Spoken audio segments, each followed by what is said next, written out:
kedadian karo Mbak Elisa. Ngapa? Wis umurku ra dawa. Lho nyang apa kok cita-cita kok umure ora dawa ku lho? Aku umpamane tenan bebojon karo Elisa. Nyang apa? Ora yoga ki ndongake kabeh kae. Nyang apa? Lah sing wedok ayu sing lanang kaya garangan kok. Lah yoga prandoke unceng ndak modiaro ngenteni rondone Elisa lho. Mas aku. Ya kowe termasuk garangan bejo to, ngono lho. Garangan yang bejo. Bejo isih urip lah mati ya bejo napane. Ora ora dipangan dalange.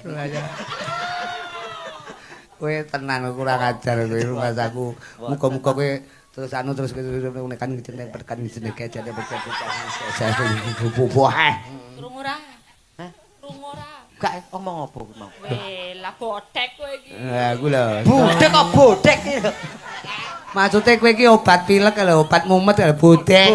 Bodrek iki kok bodrek.